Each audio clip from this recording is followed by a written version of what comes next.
Почитуван колега, не сте ме разбрали, не зборував јас за локални патишта, ќе ви кажам и за локалните. Станува збор за регионални патишта.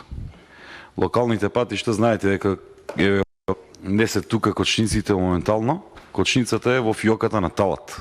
Не го прашајте си го зашто го кочи законот, затоа што помина на комисија.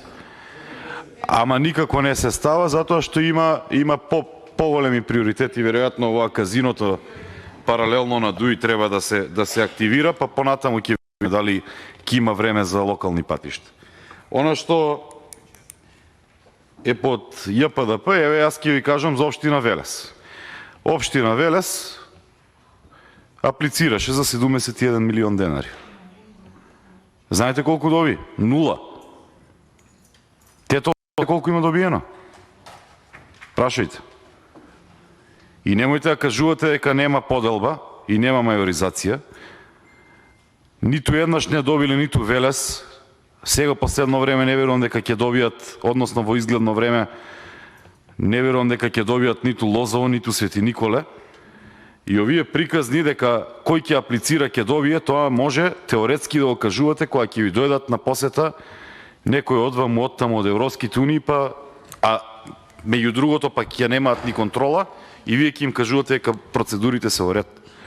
Класична блокада на општините се случува и ќе се случува во иднина според ова што го гледаме. Понатаму, законот за ДДВ, колку време го кочите? Ете, тоа беше, ние не сме го кочеле, за зголемување на ДДВ кон општините. Кој го кочи? Дали ние, дали вие?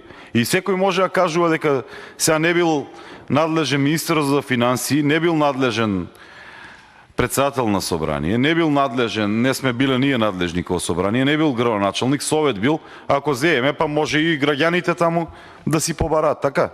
Има законска пречка? Нема законска пречка. Се знае какви се одредбите. Вие тука директно може да влијаете на развојот.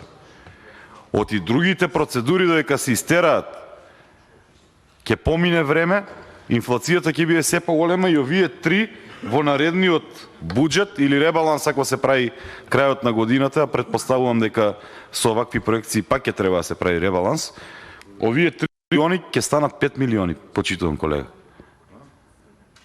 И како ќе одминува времето со оваква неспособна власт, ќе се зголемуваат сумите, а проблемите ќе се таложат само. И на крајот на криштата губитници ќе бидат сите граѓани на Република Македонија. Благодарам.